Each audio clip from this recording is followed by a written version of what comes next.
In today's lecture, we're going to be discussing arrays. Now, obviously, you've encountered arrays for a long time in your programming history, and even in the context of assembly, we've already kind of iterated through simple arrays and interacted with sequences of elements. But what we're going to go through in this lecture is we're going to kind of recap some of those basic array operations you've already encountered, as well as discuss a slight variant of it when we deal with arrays that are accessed via pointers that are stored in registers. Make that explicit what you can and cannot do in terms of accessing elements. And almost more importantly, we're going to build onto our normal knowledge of arrays with the notion of dynamic allocation. Now, once again, dynamic allocation is something that is not new to you. You've encountered it in C++ in your first year. But we want to discuss it in the context of assembly and how we plan on achieving dynamic allocation in this course. So let's first, for the sake of being thorough, define what we mean by an array. Well, an array is simply a contiguous collection of memory cells of a specific type. Now, obviously, some languages allow a little bit more complicated array structures where the variables, or the elements rather, don't have to be of the same type. However, in assembly, we don't have that luxury. Much like in C++, your array has to consist of elements of the same type. And the start address of an array is simply the address of the first element. Okay. Now, the start address is associated, generally speaking, with a label given before a data definition in the data segment or a data reservation in the BSS segment, unless the array is in allocated memory. And actually, you've encountered that in your pracs where you're being passed, for example, an array that has already been allocated. You simply have the pointer to that memory. Where that memory lives is something you don't necessarily know. Now, the first index of an array in C or C++ is simply at location 0, and the same applies to assembler, except that the 0 refers to the offset from the base address, in that there's a 0 offset from that base address. Now, some high-level languages obviously allow different, or even in some cases, a user-selectable starting index for arrays. For example, Fortran by default starts with an index location of 1, and languages like MATLAB also start with an index location of 1. However, when you have the appreciation of how array access happens at a low level, like in assembly, it makes sense why we have a 0 index, specifically because we have a base address and we want to move 0 bits from that base address, or 0 bytes from that base address, which is why we have this 0 index in programming. Now, array elements, generally speaking, all have the same size, or at least as far as we will be concerned for this module, the array elements will always have the same size. And that's obviously, as I said earlier, the case with C++ and C in general. And the simplest type of sizes that we've encountered are 1, 2, 4, and 8 bytes. However, we can have elements of larger sizes. And this will particularly be the case when we start discussing things like structs, where we'll have a slightly more complicated object, and then we'll have to have elements of larger sizes. Now, there's one point where I've noticed sometimes there's a little bit of confusion with regards to the idea of a struct and having a constant size allocation. Say, for example, you have two structs, okay? So I've got struct A and I've got struct B, both of which contain an array of, say, floats, okay? But they may be different size arrays. For example, say the structure 1 has an array of size 17 and the struct 2 has an array of, say, 10. Now, you might be under the impression that, oh wait, that must mean that struct A is of a different size to struct B. In this case, it might be 7 bytes larger, or actually 7 times 4 bytes larger because they're floats. That's what you might think is going to actually happen. And then it makes this idea of traversing through an array of structs kind of complicated because, wait, do the elements have different sizes? However, this is not actually the case. And the simple reason it is not the case is that the structure itself would contain the pointer to that array, but not the array elements themselves. Those would be generally stored, for example, on the heap. And as such, the struct has a constant size across different instances, where the only aspect of the struct contributing to the size of the struct would actually be the size of the pointer. So the pointer, so in the case of this example I was giving, this float star, would actually be 8 bytes, because all pointers in 64-bit Linux are 64 bits or 8 bytes. So we would always get 8 bytes of size being contributed from that pointer. But how big this array is that we are pointing to does not contribute to the size of the struct.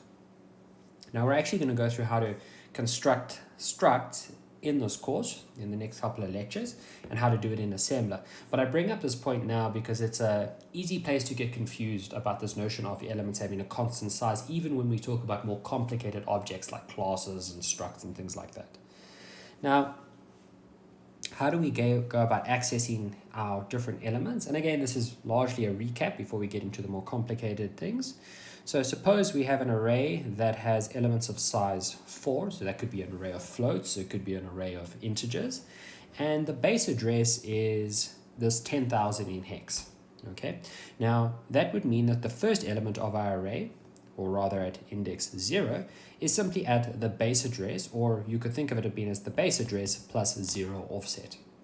The second element of our array would be at the base address plus 4 times the index, which in this case I is equal to 1.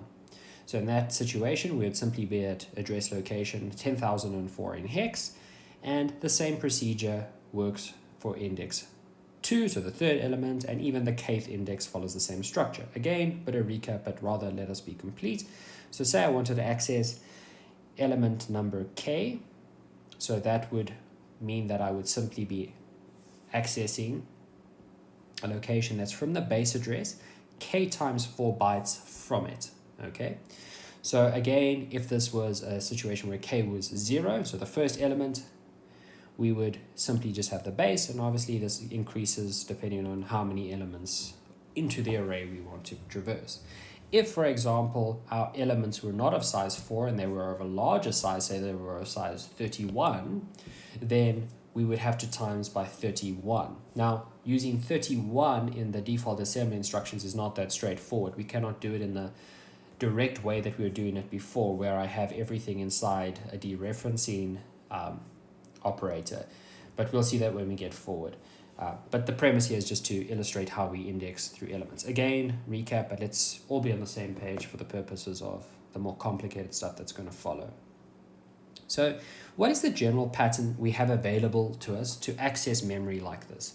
So the simplest way is I can dereference a label directly. So this would give me, in essence, if we look at this context over here, it would give me the element at location 0. If I just dereference, say, the label of an array. Now, if I want to go into the array, I have some extra options. I can simply add an IND here, and here IND just simply refers to as index register. This could actually be simply any register. Okay, so I could say label plus the contents of a register, where that register is indicating what that offset would be, and that's actually what you would need to use if you had a non-standard size movement. So say each element was of size 31, like in that earlier example I mentioned, you would probably have to calculate an increase in a register of 31 and then utilize this mode of calculating, such that you would say label plus 31 to get to the first element, and then label plus 62 to get to the next element, and so forth. Obviously, we have this nice shortcut available to us, which you've already employed most likely, where I multiply the register content by a size specified. So in this case, 2. This would be appropriate if I was iterating across words, times 4. This would be appropriate if I was iterating across double data words, so for example, integers or floats. And then we have our 8, which would be the situation if I was iterating across pointers, iterating across doubles, or iterating across longs. Okay, but something like this is not a valid statement. We can only accept immediate values here that are 1. Well, in essence, actually, you cannot use 1. 1 is implicit in this statement. You can only use 2, 4, or 8 for this immediate value. You cannot just use arbitrary values. You have to be a little bit more, or use a slightly more complicated approach if I want to access something that is with a different size. And again, it's simple enough. You would just rather calculate the offset directly into a register and then use it in place without having that extra size specifier needed. So what is the general pattern of memory references? So let's say we have this little data segment here. So we're going to call this C. It's going to be an array of data quads with the first value being, or the 0th value, so 0 index being 4, 1, 5, and so forth. Okay. Now this is a simple example. Again, it's familiar, but I want you to be able to work through these examples, and particularly this last case. So the first question is, what would be in the register RAX if I was to load and dereference from location C? What would be stored in RAX? Well, that's straightforward because we know C points at this location in memory, and the first element is simply 4. Okay, so that's great. We know that RAX will have the value of 4. Let's step up the complexity a little bit. What would happen if I loaded the value of 2 into RCX, and then instead of just doing a direct dereference like we did over here, I'm going to rather say I want to extract from memory location C with an offset of 8 times RCX. So in this case, RCX is 2. So basically we're saying we want to go to location C plus 8 times 2. And what element would we end up storing in RAX? Well, again, if we had a 0 offset, we would be over here. If we had an 8 offset, we would be over here. And because now we have an 8 times 2 or a 16 offset, we're at this location over here, which means 5 will actually be stored into RAX. Now, again, as with most assembler instructions, the assembler is not doing any kind of protection for you. So let's consider what would happen if I made the following misguided move, where I loaded, say, 1 into RCX, and then I tried to load C plus an offset of 4 times RCX. Now, in that situation, we're literally going to address C plus 4. So what would be loaded into RAX? Now, this should immediately raise alarm bells for you, because actually what is happening is if I look at this array, I'm actually trying to extract 64 bits or 8 bytes that straddle these two elements. So I'm not really extracting 4 or 1, I'm kind of extracting half from both. So as an exercise I want you to complete at home, figure out, and even if you don't do it by just using the theory and you actually implement this yourself, I want you to figure out what is in RAX. If you do use an actual implementation to figure out what's in RAX, I want you to figure out why it is that value and to understand how the memory is laid out, because you will be surprised at what you end up getting in this case. And that's also why it's sometimes quite subtle to pick up these kind of errors, because I can now access halfway between two elements, which is clearly not something you intended to do, but it's something you could accidentally do in practice. Now, it is also possible to access elements of this array without using a label as our base address. So in that early example, I was, for example, using C as my base address, but I might be in a situation where somebody's passed to my function a pointer, or I've used dynamic allocation, which we'll get to shortly. And in those situations, my address is actually stored in a register. So how do I gain access to that element? Well, again, a bit of recap, but all I need to do is simply dereference the register. So say my pointer was stored in RDI, I could simply access the first element by dereferencing RDI like this. Now, what's interesting and nice is that I'm still able to use this offset notation. So I can still take a register and then add, using a small set of predefined sizes, this K times an index register. So this again is your options of 2, 4, and 8. And IND is another register. So it's very possible that I can have an operation that is of this type of form. Say RDI is my base address, and then I could have, say, 8 times RCX. And this would be a situation where maybe I'm looping over a set of longs, which would be 64 bits in size, which is quite a convenient way of accessing specific elements. Now, you can actually go a step further than this form. The most generic kind of structure that we have at our disposal in assembly is the next one, where I can have a label, which could represent some type of base address. Then I can have an actual register. I can have a size multiplier, again of 2, 4, or 8, and I can multiply that by another register, which is my indexing register. So I can end up with quite a complicated operation. So I could end up with something like, if I consider this C again over here, I could have something like C plus RDI plus 4 times RCX if I wanted to. So I can start making relatively complicated structures, but this is really the limit of how complicated this representation of the index can be.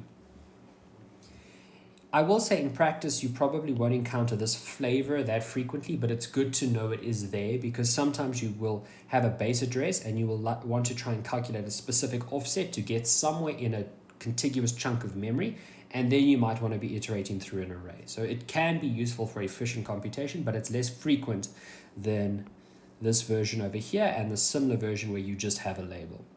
Now you see we make an extra distinction for this bottom case here, where instead of having a label, I actually have an immediate value.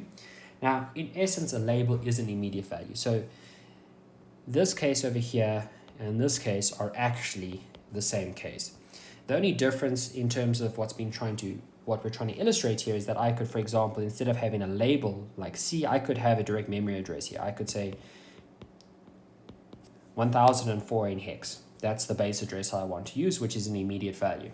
Generally speaking, you're unlikely to be doing something like that, but you have that ability at your disposal. But I just want to make it clear that these two cases are really the same, because a label is just a special case of an immediate value, just a special type of constant.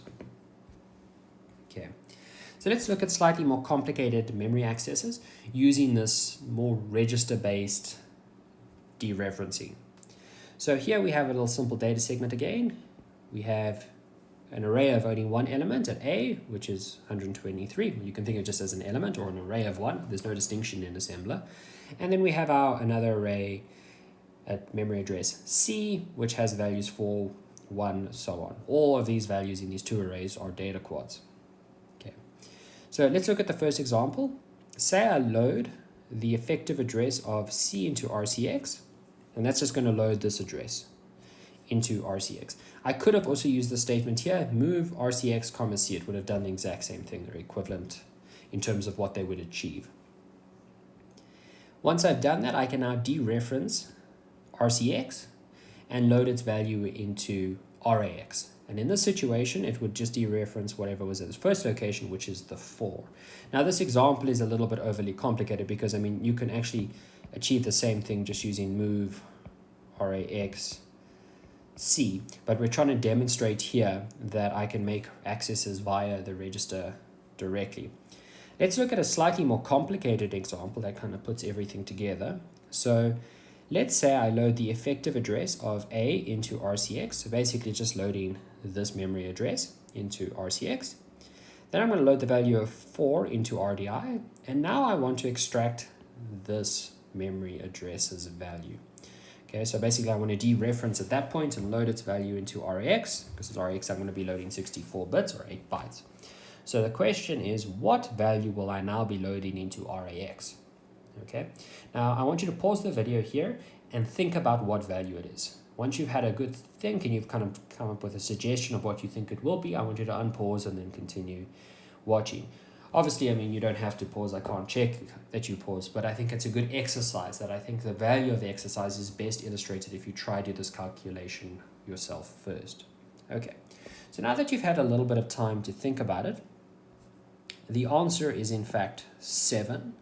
That may be a surprise, it may not, but let's work through how we got to the value of 7 being loaded into RAX. So we start off having the value of A put into RCX. So we started our code here at this load address. Okay, so after instruction 1, we're at that location in memory, and that's what's currently in RAX. Then I'm going to load 4 into RDI, and now I want to gain access to this specific location. So let's work from RCX, because we know that that puts us squarely at address A. Okay, what happens when I add 8 to RCX? Well, I'll move 8 bytes. Now, this first element of the next array is exactly the length of the data element away from A. So if I add 8 bytes to A, I end up at the first location in memory address C. Then I'm going to add 8 times RDI. So I'm going to add 8 times 4. And what that's going to do is I'm going to be basically moving up 4 elements inside this array at this point. So 1 element, 2 element, 3 element, and 4. And that's why I end up extracting the value of 7. Okay. Now, if you didn't get this answer of 7 immediately, I think it's worth constructing a couple of these examples for yourself and running them in assembler and trying to make sure you are able to access the correct elements so you get a good sense of how this memory manipulation works. And particularly, I want you to focus on or think about the fact that A is contiguous with respect to C, and that A is stored directly before C is stored. Okay, now this is a fact that you've known from before, but I think it's a fact that sometimes you kind of forget as you progress through assembler, but it's very important to know and remember that linkage of contiguous memory between everything in your data segment. Okay. Now, up until now, we've been kind of able to deal with arrays we could store in our data or BSS segment, or some higher level function that was calling our function was passing us this memory. So we got given the array and we could do calculations on it. However, we're going to now be in a situation where we are going to be allocating memory using malloc. So we're going to use heap-based memory allocation. And generally speaking, in that context, this address will be stored in memory. So we're forced to use those register-based dereferencing. Okay. So that's something that I want you to kind of appreciate now that we're moving away from statically defined arrays to dynamically defined arrays. Again, before you could have dealt with a dynamically defined array that was passed to you, but you couldn't generate one yourself. Now, something I think I should actually just make quite clear is that this calculation that is happening over here, this 8 plus RCX plus 8 times RDI, it is a very fast type of operation. It's so fast that you can basically deem it as being a free type of calculation. So it's very efficient to use. It adds basically no overhead. So it's an upside of accessing memory that way, as opposed to using additional instructions. It's actually faster to do this. So do your manipulation like this if it forms or it can fit into that formulation. Not everything can, but if it can fit into that formulation, it's the faster way of going about things. So before we get to malloc specifically, I'm just going to go through another array-based example. Again, a little bit of recap, but I want everyone to be as comfortable as possible. And again, it's good practice working with functions, because we're going to start working with more and more complicated functions. So the more functions you see, the better. So here we have a simple function called copy array. So I'm going to just give you the prototype of this function. So it's going to return, say, an int. I'm going to call it copy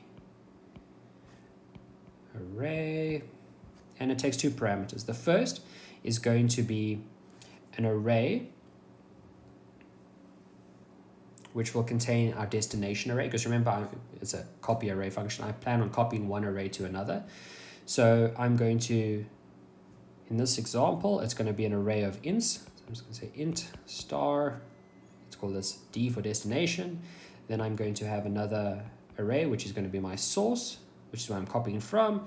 And then lastly, I'm going to take a third parameter, which I'm going to pass through as a long, which is going to be the size. Okay. So with this in mind, let's actually go about implementing this function. Now, this int we're just going to use to actually represent whether it was successful or unsuccessful. So basically, we're going to return a 0 if everything went fine. So let's look through our code. So the first thing I'm going to do is I'm going to set my index variable, or my index register rather, to 0. I'm going to use RCX. I'm going to set it to 0. Remember, XORing EACX with ECX will 0 out the bottom 32 bits and 0 extend the top half. So this is actually, in terms of what it does, is the same as using RAX. Move RAX to 0. They do the same thing. The operation over here is simply the smaller version of the two. It takes up less memory, as we described earlier. But in essence, I'm just setting index to be 0. So I'm using RCX as my index. Then I'm going to extract the first element. So something to note here, this is making the assumption this is not a 0 element array. So this function has a little bit of a caveat, but I'm just explaining the textbook's implementation. Obviously, you could add an if to check for that. So we're assuming for the moment that this function only deals with arrays of size greater than 0. So I'm going to extract my first element. So I'm going to start at location RSI. Remember, I said that I was passing through the destination into the first parameter, and the second parameter was going to be my source parameter. Now, if you check your system ABI, you will see that RSI will always store the second parameter, which is corresponding to this source array. So I want to extract a specific element with the intention of copying over each element from that array. So I'm going to start at the base address RSI, then I'm going to add 4 times RCX. Now remember, RCX is just our index variable. I'm just looping through the array. And I'm using 4 because these are arrays of integers. Now integers are 32 bits, which means they take up 4 bytes. So I'm going to take this value and I'm going to copy it to EAX, and I'm explicitly using a 32-bit register there because my arrays are of ints. If I used RAX over here, I would end up overloading, and I would end up loading stuff from the next element, and I'll get something that's not what I intended at all. Next thing, once I've extracted the element from my source array, I'm going to copy it into my destination array at the corresponding location. So I'm going to move it back out of EAX into my second array. So again, base address RDI. Remember, the first parameter is going to be passed through in RDI. And again, I'm using the same offset structure. So 4 times RCX to specify the index that I'm copying to. And then I'm going to increment RCX. And then I'm going to do a comparison between RCX and RDX. Now remember, RDX is our third parameter. Okay, so it's the third parameter coming through, which was a long, which is why it's in a full 64-bit register. Again, generally speaking, you can just look at the system ABI to remember the orders, but I think it's worth memorizing at least the first 4 of those, just so it's easy to read and interpret code as you go forward, so you don't always have to be flipping back to that system ABI. Then I'm going to decide whether or not I need to jump based on that comparison I just performed, and I'm going to jump to the start of my loop if we are not equal. Basically, if RCX is not equal to RDX, so if RCX is not equal to RDX, it means I still need to keep incrementing RCX up until I get to the size of the array, so I'm going to simply jump to the start of the loop. I repeat this process again and again until I end up getting, in essence, equality, which means I've copied all of the elements, at which point I'm going to simply set RAX to be 0 and call return. Okay, remember I indicated that a 0 meant everything went fine. Now, this code obviously does not work if RDX is in fact a 0, because I said this actually only works if we have a size greater than 0. But I think just to make sure you understand how everything's working, I want you to think about what would happen if I called this function with a 0-sized array, source and destination, what would actually end up happening. So how do we actually allocate arrays? Now, obviously you could make very large arrays in your BSS or data segment, but that's not a scalable solution. And also having a large allocation in your data or BSS segment makes your program executables incredibly large, and it's very unnecessary. So we need to have a way of dynamically allocating memory to best deal with the actual situation our program is encountering at a given time. So how do we go about doing it? I mean, in a high-level language like C++, we generally used the new and the delete operator, and in C we would use things like malloc, realloc, and dealloc to deal with this. Now in assembler, there are 2 options that rely on kind of the lowest level interaction with Linux that we can do. And the first is to make use of Bjork or Bork and sbork system calls, which allow us to alter the heap boundary. Now, you will recall when we interacted with the stack, we were able to allocate more space on the stack by simply subtracting the stack from the stack pointer. It's a similar procedure here on the heap boundary, except when we alter the heap boundary, we have to kind of ask the kernel for permission. If the kernel grants us permission, it allows us to actually change that heap boundary. However, it becomes a very difficult system to manage because you need to make sure that your whole program is aware of where that heap boundary is now currently set. And it's not the most trivial thing to communicate across a large program. A more modern approach to doing this is to make use of the mmap system call. So you have the old approach with Bork and sbork. I think it's a little bit easier to use actually than mmap, but the more modern way of doing this is mmap. But again, we still deal with the situation that we kind of need to keep track of how much heap we're using. Now, in a singular function, that's not so problematic, but as you will know, when you've built larger programs, when you've had bigger assignments and things like that in C++, or even not C++ based languages, you will end up constructing a lot of items that will exist on the heap.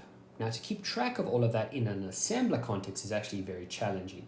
Now, Java does that for you naturally with its basic garbage collector. In C++, you're a little bit more responsible, but generally speaking, you're relying on the new and the delete operator to kind of handle that heap boundary management. You don't do it yourself. But if you utilize either this first or the second approach in assembler, you're kind of forced to always keep track of that heap map boundary, which can make your code quite challenging. So with that in mind, for this course, we're going to actually make use of cmalloc, or the cmalloc function directly, and that's because malloc does a little bit of memory management for us. And I do this for a very good reason. While it is possible to use Bork and SBork, or the newer mmap, it's not a scalable solution, and I don't want you to try and always do something or implement assembly using a non-scalable approach. If you were in a situation where you thought that the memory management system of the program you're writing with was a bottleneck, and malloc was not good enough for your specific use case, you would actually be better served rewriting the malloc system yourself to gain that better performance. So it's kind of a more abstract way of addressing the problem. Now, you could re-implement malloc in C++ or C if you wanted to just have a better allocation. For example, a common thing is when you have small object allocations where you have to really tightly pack data and things like that. Or you can also do it directly in assembler if you wanted to. But this is a better way of doing it, to rather rewrite a memory management system and try and kind of handle it on the fly, because it quickly becomes unscalable or intractable to kind of keep everything intact. It's likely that you'll encounter an error. Now, if you're interested on how one actually implements malloc, there's a nice little guide at the following URL that I would recommend that you read if you're interested. If you like low-level programming, it's definitely worth a read. And it gives you a nice introduction how to implement a simple version of malloc, and give you a bit of a better understanding of how a memory management system like this works. However, I will stress this is only if you're interested. I'm not going to test you on anything in this link, but I think it's nice information to have. There's actually fields allocated, well, not full fields, but parts of fields allocated to effective memory management systems. It's quite an interesting area to actually work in. So with that in mind, how do we actually interact with malloc? Well, the way in which we interact with any C-based function is we just need to use the extern keyword, which I'll show you or just re-show you again shortly. So let's just kind of recap how we use malloc. And the opposite of malloc is, in this case, free, where we basically deallocate the memory. So what are the two functions we're going to use? Well, we're going to be using malloc and free, and this is what their prototypes look like. This may be familiar to you, but I thought it's worth me recapping, just in case you spend more time in C++ than C. So malloc is quite a simple function in that it simply takes one parameter, which will be a long, which will dictate the number of bytes to allocate. Okay, so it will just, you'll be in a situation where you say I want 105 bytes, you simply pass through 105 bytes to malloc, and it will return back to you a pointer to the address of that contiguous chunk of memory. Okay, now something that is interesting is malloc actually has a fail state. It will return 0 if it failed to actually do the allocation. This could happen for a number of reasons. It could be that you just ran out of memory, or it could be that the kernel denied the request for the heap boundary alteration, things like that. It's unlikely to generally happen in most practical code, but that is the fail case. And then how do we actually deallocate our memory? Well, the way in which we do this is we simply call the free function. This has no return type, and it simply takes in the void pointer. So the pointer to the memory that needs to be deallocated. Now you'll see here, if you think about this for a minute, the malloc system has to be keeping track of every time it's called somehow. And the reason I say that is, when I performed a malloc, I specified a size. But when I actually called the free operation, I didn't say how much memory had to be freed, which means somehow the malloc system has to be keeping track of how large that piece of memory actually is.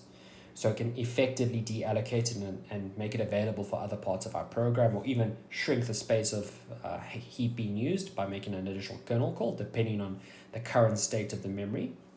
So that's something to keep in mind. There's a lot of ways in which malloc can implement this. The simplest way you can think about it being is that you may have a null terminator at the end of an array that would indicate that that's how big the memory chunk is. That's not the fastest way of doing things. There's faster and nicer ways of doing things.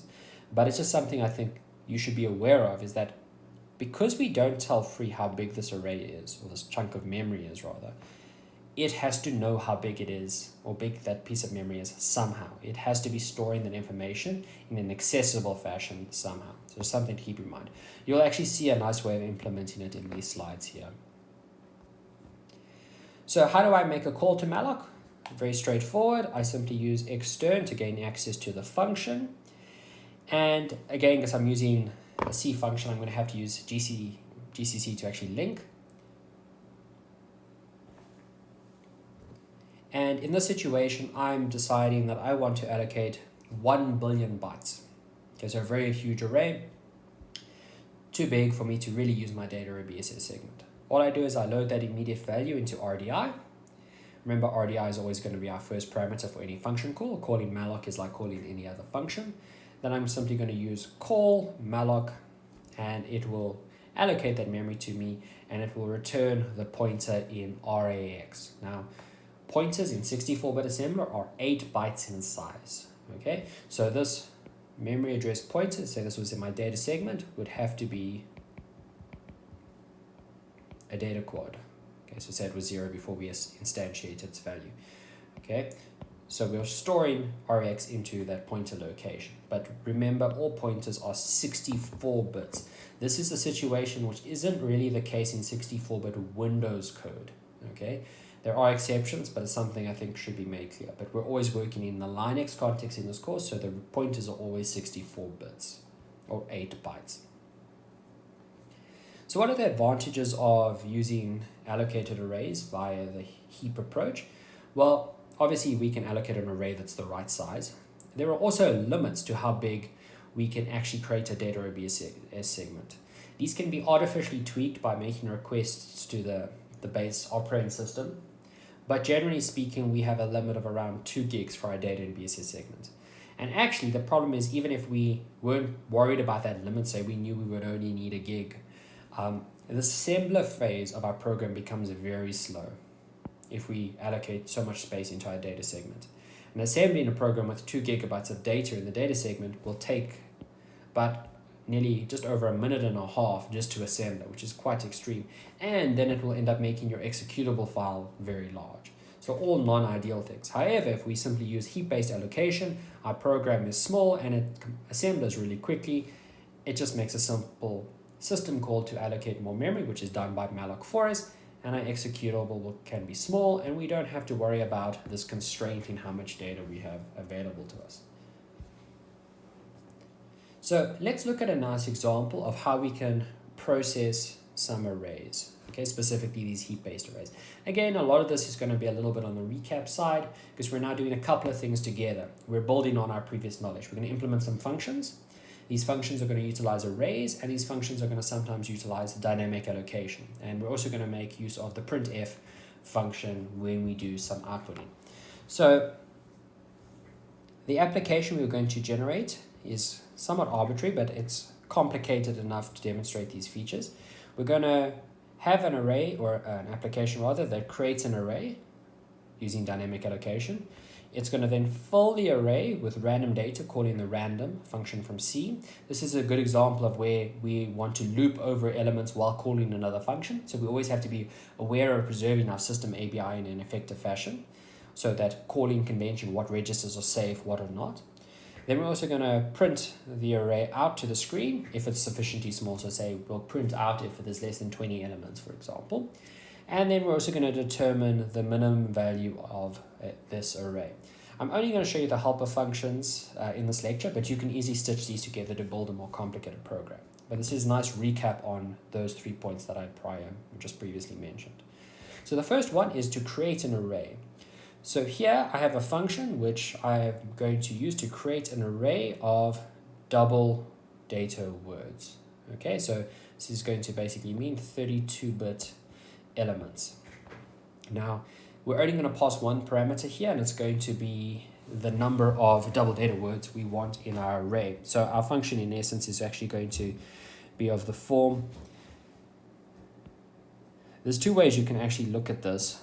So if you were writing this in something like C++, you would think of your function actually of the form, say it's a double data word, so it would be int star, and then the function is called create, and we're going to take in a long as the size.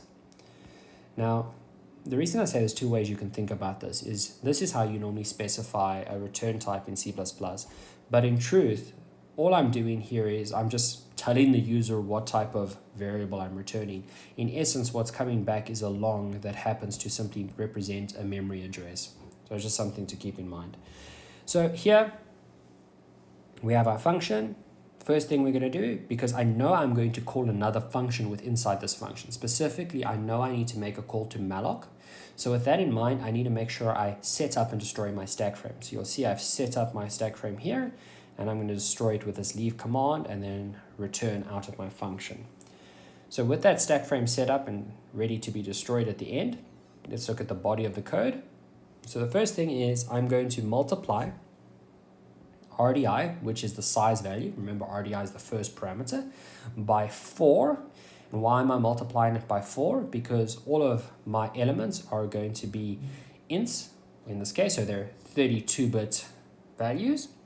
To be honest, you could use this memory for floats or whatever you so choose. I'm just saying ints to make things concrete. Now, because each element is of size 32 bits, we need to allocate 4 bytes for each element. So we simply need to multiply the size by 4, and then we're going to call malloc. Remember, malloc doesn't take the number of elements we want. It takes the number of bytes we want, which is why we had to do that calculation. So I make a call to malloc, and malloc will load RAX with the pointer to the memory we have created, okay? And we destroy our stack frame and we return. Now remember, the return value is always going to be in RAX if we're returning an integer type value. Now again, that's why I'm making it clear that we're in essence returning a long that happens to represent a pointer to an array of integers. So let's look at a slightly more complicated function now. So let's see how we would implement the full function. So this full function is going to take again an array of integers, and it's going to fill it with random elements using the crandom function. This function also assumes that the size is always going to be greater or equal to 1. You could cater for that special case by just adding an extra if statement, but for the sake of a concise example and sticking with close to what the book has done, we're going to just work with this. So we assume the size is greater than 1. So the first things first is I'm going to set up my stack frame, and I'm going to destroy my stack frame at the bottom. Now, again, I know that I'm going to need to do this because this is clearly not going to be a leaf function. And by that I mean this function is going to call another function. Specifically, I'm going to be making a call to the rand function. Cool. So we've started out, we've done our setup, and we have our destruction ready to go. Now I want to make some space on my stack because I know I need to store a couple of bits of extra information, particularly such that they're safe once I call another function, so I can retrieve these values from the stack so that they couldn't have gotten accidentally destroyed by the function call. So I'm going to be making use of 3 values for the purposes of this function. I'm going to be using 1 to store my array pointer, 1 to store the size of the array, 1 to store the current index I am in this array. You'll see because I'm using 0, 8, and 16 here, I'm using data quads to represent all of these. Obviously, the array pointer has to be 64 bits. The size is already a long, so I would need 64 bits to store it. And I've kind of decided that it's the easiest to actually use 64 bits to represent my count variable. You could rewrite this code, for example, to use only 8 bits. Well, yes, you could actually get away with using 8 bits. It just would not be a very general function. It can only work for 255 elements. But I could use a smaller size for my count variable if I wanted to. But there's not really any good incentive to do that. So we decided to simply use 8 bytes for our count variable I because it gives us the highest range of functionality for the code. It also means our moves and comparisons are a little bit easier to execute. The other thing obviously to consider is that the size variable being of a long type, if we intend to compare it, would be ideal for I to be of the same size as it, because otherwise size could represent numbers larger than what we could actually even store in I. So it's another consideration.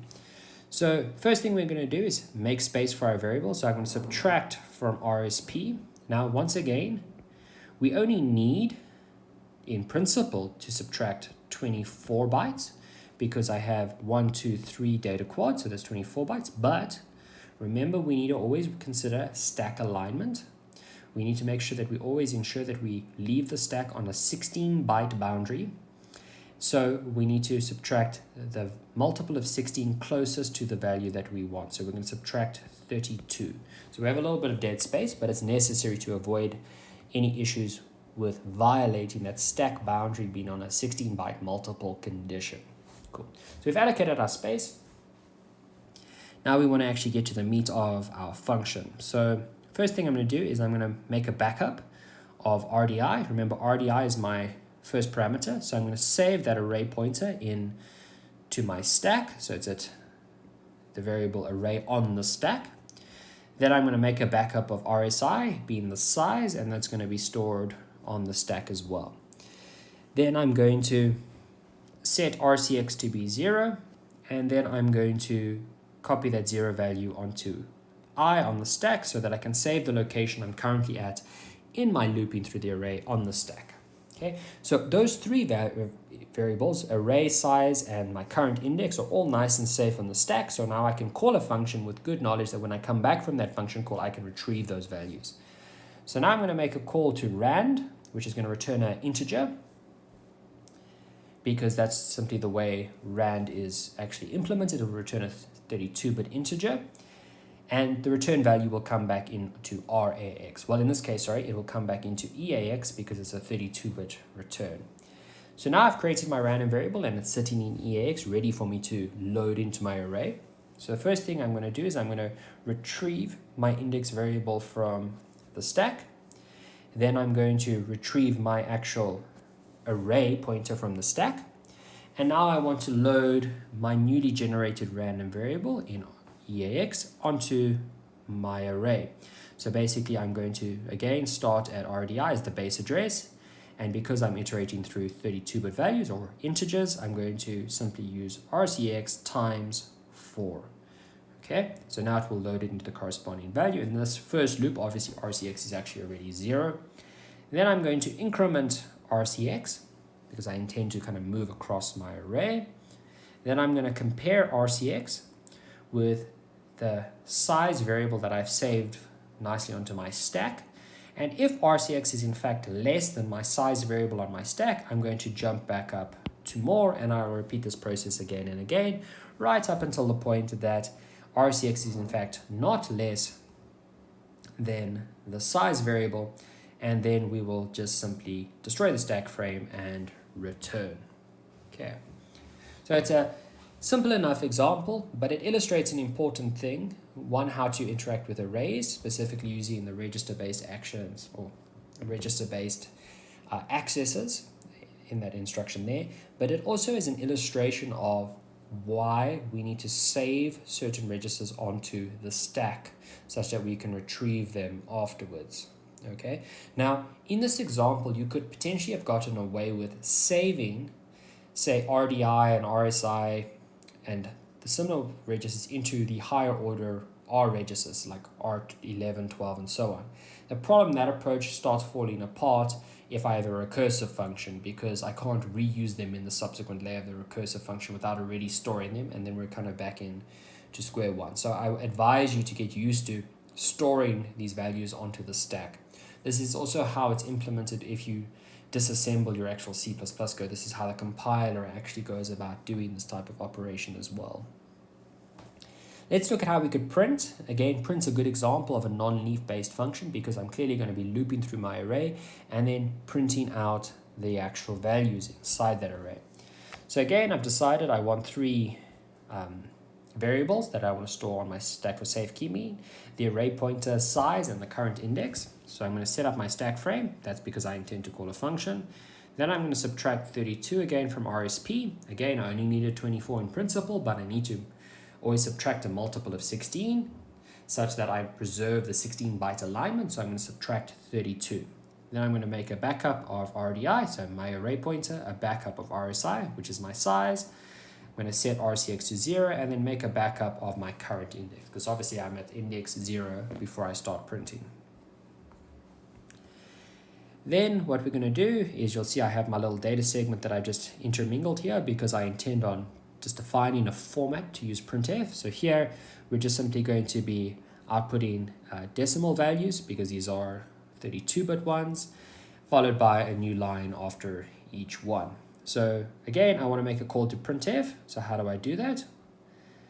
So the first step is I need to load the format address into RDI. I could have achieved the same thing, like obviously using move RDI dot format. But again, I want you to get used to being able to use LEA, or load effective address, as well. Then I'm going to retrieve my array from my stack. Now at this point you might be wondering, why am I trying to retrieve it? I just stored it on the stack for safekeeping, but now I'm immediately extracting it back off. You'll note here that I have this more label here. That's because I intend on looping over this code that I'm currently showing you. So that's why I've already saved it onto the stack, because I'm going to constantly be having to pull it back off the stack afterwards. So that's why it feels a little odd on the first loop round when I saved it and then immediately extracted it back. But the intention there is that I'm going to be using this code many times because I'm looping over the array. I'm going to have to retrieve stuff from my stack frequently. So I extract my array pointer. I'm going to put that in RDX because obviously that's going to be our second parameter. Then I'm going to extract my count variable into RCX, and the only reason I need to get my current location, or my index location, is so I can extract the proper element off of my array, and I'm going to store that into ESI, and that's because that's going to correspond to the second parameter of my printf function. I apologize, earlier RDX is not actually being passed to the print function explicitly. We're actually just doing this to get hold of ESI. So first parameter, second parameter. Then we have to specify that there are no floating point parameters that we're about to use. It's just how we have to use printf. Then I'm going to call printf, and it will print out our current value followed by a new line character. And now we want to continue looping over. So what do we need to do? Well, the first thing is I need to retrieve I from from the stack and store it in RCX. Now, note here that when I called printf, whatever was in RCX could have been wiped. Remember, RCX is not saved across function calls. So that's why I needed to retrieve my RCX value from the stack over here. Then I'm going to increment RCX. And then I'm going to save my incremented version of RCX back onto the stack. Then I'm going to do a comparison between RCX and the current size that's still nice and safe on our stack. And if RCX is in fact less than the size, we're going to jump back up to the more location and repeat this process again and again and again, right up until the point that RCX, so our current index, is not less than the size. And in that situation, we know we can stop looping because we've already printed out all of the elements, and then we're going to destroy our stack frame and return. So now that we have kind of a couple of extra working pieces, let's consider the last one that we almost mentioned, and that's this idea of extracting the minimum element of an array. And again, you'll see that the code to do this can be made quite simple if we make use of a conditional move to make things a bit faster. You could achieve this using a branch statement, perfectly fine, but conditional move is just simply more efficient. And there's something else that's important in this example. So here's the prototype. So it's called min. It will take an array of integers, the size of the array, and it's going to return an int back. But what's important is that this function is not actually going to call any other functions. It's what's called a leaf function.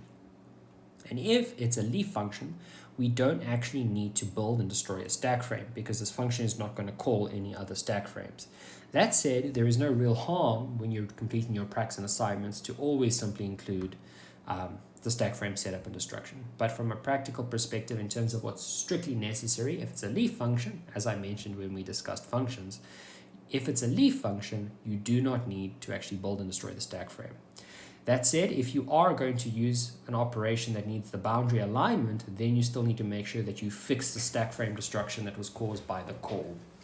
regardless, let's look at the actual implementation that we have at hand to extract the minimum out of the array. So the first thing I'm going to do is I'm going to extract the first element from my array. So in essence, this is array location 0.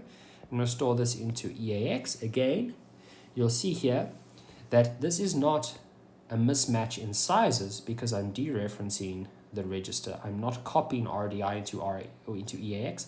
I'm copying the value that RDI points at into EAX. Okay. So I'm going to store the first element of my array into EAX, and in essence what I'm doing is I'm saying, well, let's just start with saying that the first element of my array is in fact the smallest element of the array, which is a perfectly reasonable thing to do. And now I'm going to check if that first element is in fact smaller or larger than the next element and the next element, and the whole time I'm going to decide whether or not I should replace my currently smallest element or not. So here we have our count variable RCX, so I'm going to set that into the value of 1 because we've already kind of use the first element. Now something I should note is that this code assumes we have arrays of size greater or equal to 1. Again, keeping things simple. I want to extract the first element other than the one I already extracted there. I'm going to use my notation we've come accustomed to at this point. I'm going to say RDI, because remember RDI still contains this array pointer, plus RCX, which is our count location. So this will be 1 to start times 4. And we're using 4 because these are arrays of ints, which are 32 bits in size. We'll store this value into R8D. This D is present because obviously we're loading 32-bit values. So we don't want to load into a full 64-bit register. That can cause issues. Then I'm going to perform a comparison between R8D and EAX. So basically I'm saying, is my current element going to be smaller, equal, or larger to my current min element, which is stored in EAX? And in essence, if R8D is in fact less than EAX, then I'm going to replace EAX with R8D. So basically I'm going to say, well, whatever current element I'm looking at is smaller than my previous minimum, so I'm going to therefore replace it. After which I'm going to increment RCX, check if RCX is in fact going to be less than RCI, and if it is less than RCI, remember RCI contains our second parameter, which is our size. If RCX is in fact less than RSI, then I'm going to jump back up to more because it means I have more elements I need to look at. And if RCX has become equal to RSI or larger, there are no more elements for me to look at, and then I can simply return. Now the thing that you may have been wondering is, okay, where did I set the return value? Remember, in this case we're returning an int, so our return value is going to be in EAX. But you'll actually see that the entire time in this program we have kept EAX to be our current minimum, which means once I've gotten to the end of the array, EAX will still contain the minimum that we have found so far, and if we've gotten to the end of the array, it is in fact the minimum across the whole array. Now that we've written all of those kind of helper functions, you can think about how you could put them together into a more large-scale program. But now I want to actually focus on a simple enough kind of operation to perform, but one that demonstrates something that you probably haven't had to really do much yet, and that's to access elements from 2D arrays in an effective fashion. Specifically in this case, we're going to be dealing with an array of character arrays, so null terminated character arrays. So what the code that we're going to go through is meant to do is pretty much in line with the following C code here. So what we have here is a simple main function that will take in two parameters, argc as well as char star argv, an array. So basically this is just an array of character arrays, and we're going to loop through this whole array and we're going to simply output all of the parameters. So basically this is if somebody wrote a piece of code and they were executing main followed by a bunch of parameters, we'd be able to output all of those parameters. For example, when you call most shell programs, you end up having to pass through multiple parameters and somehow those have to be processed. So we're just going to illustrate how we could do this similar kind of printout in an assembler context, and really the big gain here is actually less about how to interact with the command line parameters, but more of how to iterate across a two-dimensional array and interact with some of the elements. So what does the C code look like here? Well, we can have int I, going to be our count variable, set it to 0, while I is less than the number of parameters, that's what this argc is. It's the argument count, so how many parameters we have. And each time we're simply going to print out a string followed by a new line character, and the string that we're going to print out is the current character array. We just print out all of them and return 0. So pretty straightforward. But now we're going to try and do this in C++, and there are, sorry, not in C++, rather in assembler. And there are kind of two things that we need to be aware of. The first is kind of just remind you of what the structure of something like this would really look like. And the second is something that's not well explained in the textbook, is the fact that this argc is actually not necessary. And the reason it's not necessary is that this array will be such that the last element in it will be null terminated. It will just be an empty string, which illustrates the end of the array of character arrays. So you don't technically need to use this argc, and you'll see in our assembler code we don't actually make use of argc at all. It's not necessary. You could use it, but it's not actually necessary. So the other aspect that I illustrated there at first is how that array is stored. Now obviously you've all worked with two-dimensional arrays, but you probably haven't had to think about the arrays in terms of memory locations that hard. So I want to just illustrate something here. Say we have our argv, so our argv, or argv rather. This is going to be an array, but each element of this array is a pointer. Okay, where this pointer is actually pointing to our character array, our null terminated character array. Okay, so each element of this argv is in fact a pointer. And what it points to is going to be our character array. Okay, so our string. So for example, say one of the parameters was hello, that would actually be stored over here. But this first array is actually an array of pointers. Now obviously if you've written in C++, this should be a little bit clearer to you that the first array is really an array of pointers.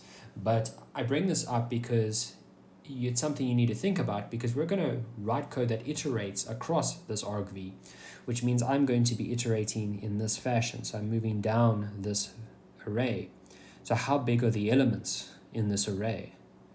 Okay, the elements in this array are of each size 8, because each pointer is of size 8. So it's just something I wanted to kind of make clear or remind you of before we looked at the actual code itself. Okay, so with that in mind, let's look at how we implement this. First things first, we have a little data segment here, which is basically just storing our formatting string, which just corresponds to this first parameter we had over here. Then we have our text segment, and I'm using global main because this is the main of our program, and I'm going to be making use of printf, so I'm going to simply use extern printf.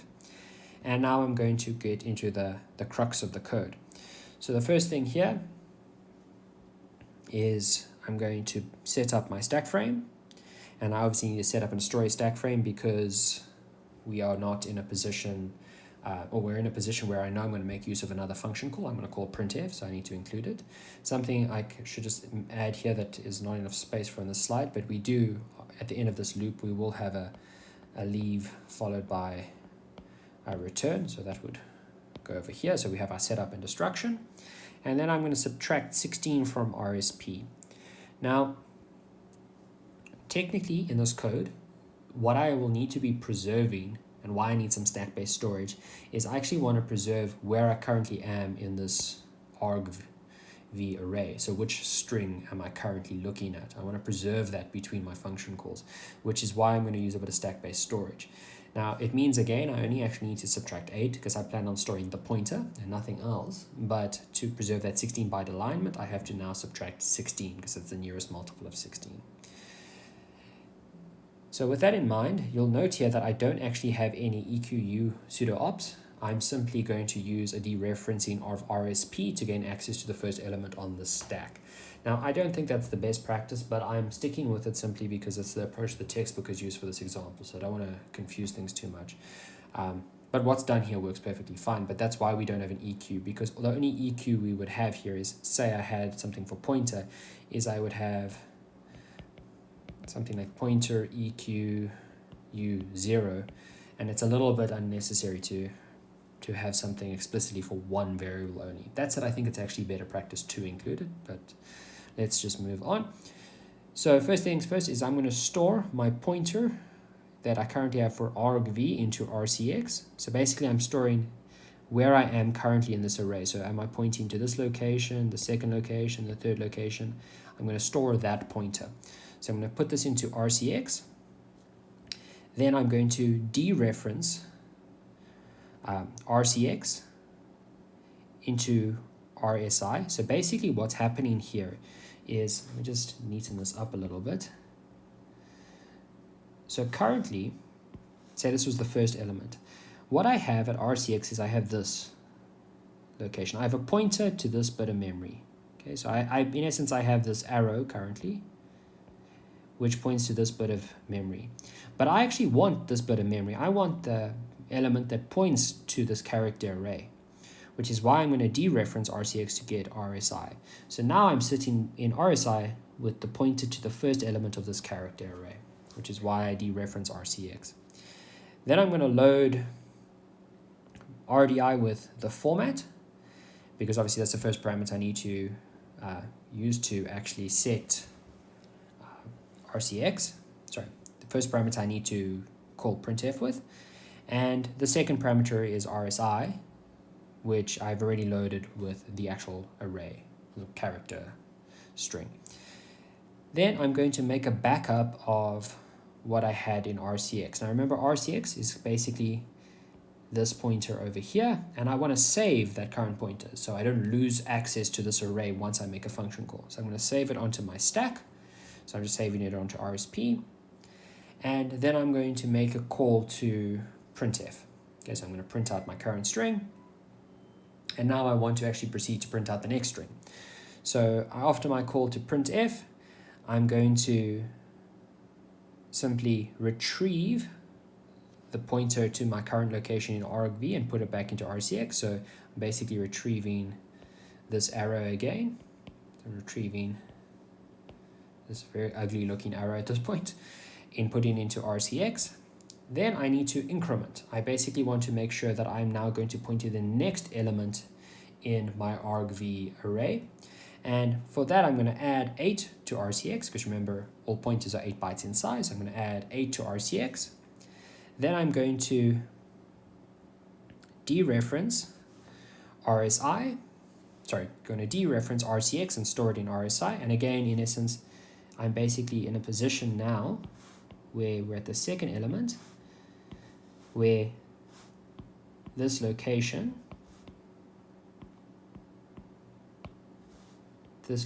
here will point to another character array.